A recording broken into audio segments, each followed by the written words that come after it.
बिस्मिल्लाहिर्रहमानिर्रहीम, अस्सलाम वालेकुम। जो इस वक्त लेटेस्ट डेवलपमेंट हुई है इसराइल और ईरान की जंग में, वो ये जी जो ईरान ने वादा किया था वो उसने अपना पूरा किया। वादा ये था कि हम अमेरिका को जवाब देंगे, जो कि उसने ईरान की एटमी तंसीबात पर हमला किया। मेरा इस पे जो एनालिसिस है वो ये है कि अब जो है मामला आगे नहीं बढ़ेगा। अब आप सवाल पूछेंगे जी वो क्यों?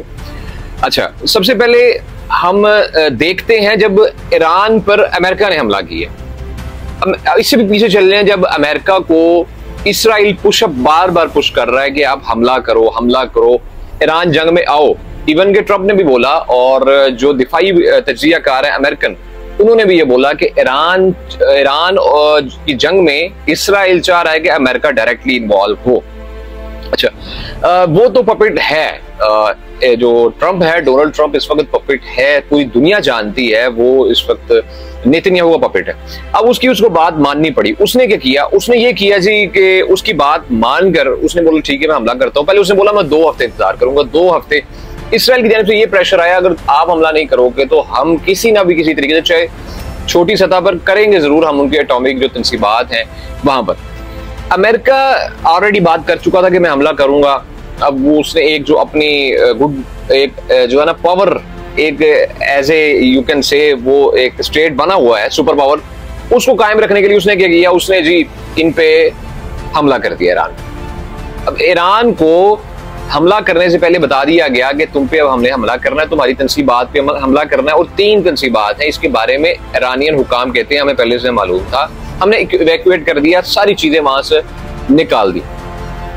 अब जब हमला हुआ वो जी 12 जो मिसाइल उन्होंने दागे, बंकर बस्टर्स जो उन्होंने हमारे B-2 बॉम्बर्स के साथ, अब उन्होंने ये नुकसान ऑब्वियसली पहुंचाया। वो जब गिर रहे बैरूनी तौर पर काफी नुकसान पहुंचा, लेकिन अंदरूनी तौर पर कोई कैजुअलिटी, कोई नुकसान नहीं हुआ। ये सबसे पहले आप देखें कि ये एक पॉइंट है, समझने वाली बात है। सबसे पहले ये आप देखें, आज ये अमेरिका साथ ही क्या कहते हैं, अमेरिका बहादुर ने बोला जी आपने अगर हमला किया ना ईरान को तो इसके जो कॉन्सिक्वेंसेस हैं आप देखेंगे, इससे भी सख्त आपको इसका जवाब मिलेगा। जो ईरान है उसने बोला हम तो करेंगे, हम अपनी सलामती के ऊपर जो है कोई दाग नहीं पड़ने देंगे। ईरान ने आज इसराइल की बेसिस पर हमला किया, और ट्रंप की आपने वो देखनी है जो उसने ट्वीट किया लेटेस्ट। उसने बोला है जी पेश की नोटिस पर ईरान का शुक्रिया, इससे जानी नुकसान को रोकना मुमकिन हुआ। अगर आप ये स्टेटमेंट को अगर आप पॉइंट्स में देखें, सबसे पहले वो कर रहा है जी पेश की नोटिस पर ईरान का शुक्रिया। सबसे पहले उसने शुक्रिया अदा किया ईरान का। अच्छा, जिसने बैक फायर करना हो शदीद, पहली तो बात वो शुक्रिया अदा नहीं करता, उसने शुक्रिया अदा किया। दूसरा कहता है जी उसने ये भी, ईरान अब इलाके में अमन और हमायंगी की जानिब बढ़ सकता है।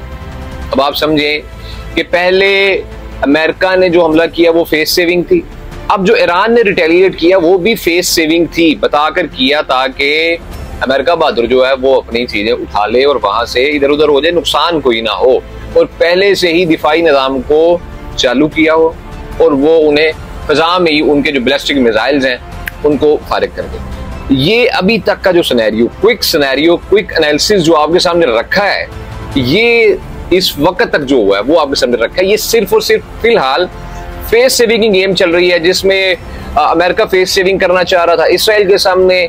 अब जब उसने हमला कर दिया, अब इस जो ईरान है उसने फेस सेविंग करनी थी अपने लोगों के सामने, जो कि उन्होंने अपने लोगों को, अपनी जो अवाम है उनका जज्बा बरकरार रखने के लिए उन्होंने फेस सेविंग करनी थी। उन्होंने रिटेलिएट कर दिया और बता कर किया हमला।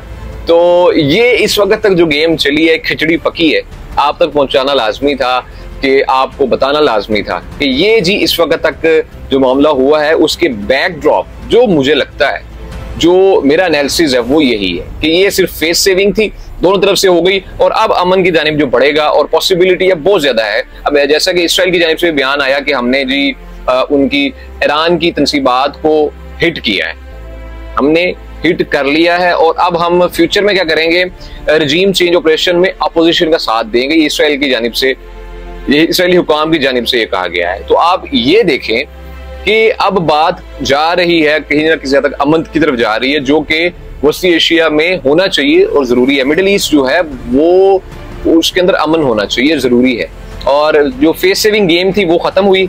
आई होप्स हो कि अब जो एक नई तरफ मामला ना जाए, ये यहीं पर ही थम जाए। अभी तक जो बयान है ट्रम्प का, उसके मुताबिक तो लग रहा है किसी हद तक बेहतरी आएगी, लेकिन देखें आगे क्या होता है। इंशाल्लाह मजीद जो ये थी क्विक अपडेट, इंशाल्लाह मजीद जो अपडेट्स आएंगी आपसे शेयर करेंगे जी।